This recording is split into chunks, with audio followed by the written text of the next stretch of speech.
नालंदा के सिलाव प्रखंड के नियामत नगर के रहने वाली रेशमी देवी ने पशुपालन को अपनी आजीविका के एक सशक्त माध्यम के रूप में अपनाया है और पूरे समाज के सामने एक मिसाल कायम की है।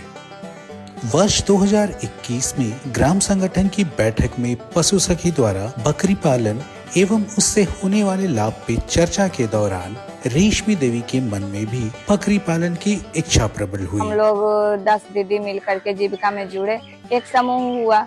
हम लोग समूह में पैसा जमा करने लगे, आना जाना हफ्ते हफ्ते।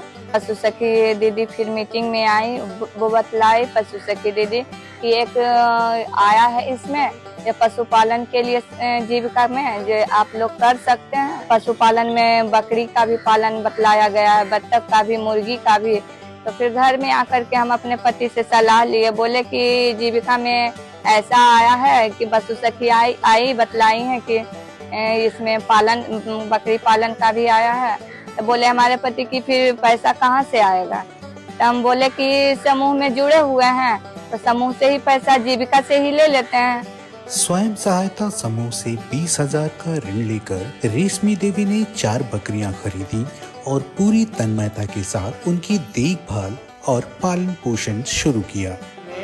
नियामत नगर की पशु सखी सरिता देवी अपने ग्राम संगठन में बकरी पालन के बारे में चर्चा कर रही थी। उसी दौरान उस बैठक में उपस्थित रश्मि देवी उसमें अपनी इच्छा जाहिर की तथा बैठक के उपरांत वो पशु सखी सरिता देवी से बकरी पालन के बारे में विस्तार पूर्वक जानकारी इकट्ठा की तथा इसके उपरांत वो अपने घर जाकर अपने पति से इस बारे में विचार विमर्श की। विचार विमर्श उपरांत उन लोगों ने समूह से 20,000 रुपए का एक आंशिक लोन लेकर अपने एक छोटी सी जगह में 4 बकरियों के साथ एक छोटी सी बकरी की कुटिया बनाकर बकरी पालन की शुरुआत की।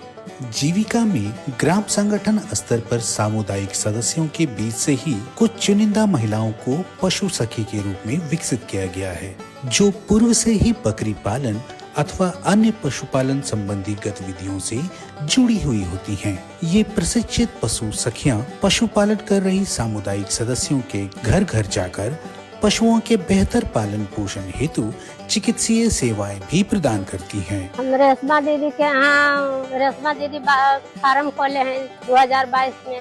हमारे रेशमा दीदी इनको फार्म पर हम आके मिलते जुलते हैं, इनको बकरी को देखभाल करते हैं, इनको टीका लगवाते हैं बकरी को, और तबीयत खराब रहता है उसका देखभाल मतलब समय समय से आते हैं, और इनको खाना पीना में भी बताते हैं कि बदलाव करके खाना पीना दीजिए, और इस तरह कीटनाशक के दवाई भी पिलाते हैं, और बुखार जो भी रहता है हम चेक करते हैं। सबको दीदी को बकरी को देखभाल करते रहते हैं। 4 बकरियों के साथ अपने घर से शुरू की गई बकरी पालन की इस मुहिम ने 1 साल के भीतर ही रेशमी देवी को आमदनी का स्वाद चखा दिया और उन्होंने विगत 2 वर्षों में बकरियों के व्यवसाय से 2.5 लाख से भी ज्यादा की कमाई की। 5 बकरी लिए हम, उसी से मेरा 40 बकरी बना और थोड़ा बेच करके फिर भी मेरे पास अभी 40 बकरी है और इसी से मेरा कमाई मतलब बढ़ता गया। आमदनी को देखते हुए रेशमी देवी ने अपने पति के साथ मिलकर अपनी एक छोटी सी जमीन पर बकरियों के लिए बाकायदा एक फार्म हाउस की स्थापना की, जहां बकरियों के साथ साथ गाय, मुर्गी और बतख को भी रखा गया है।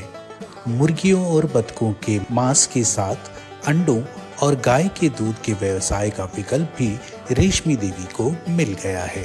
इससे मतलब अच्छा फायदा हुआ हम लोग का। पहले तो आमदनी हम लोग का बहुत कम था, लेकिन इसमें जुड़ने के बाद फिर जीविका से ये सब बकरी उकरी लिए, सब पशु सखी दीदी बतलाई सब किए और इसी से हमको बहुत आमदनी हुआ।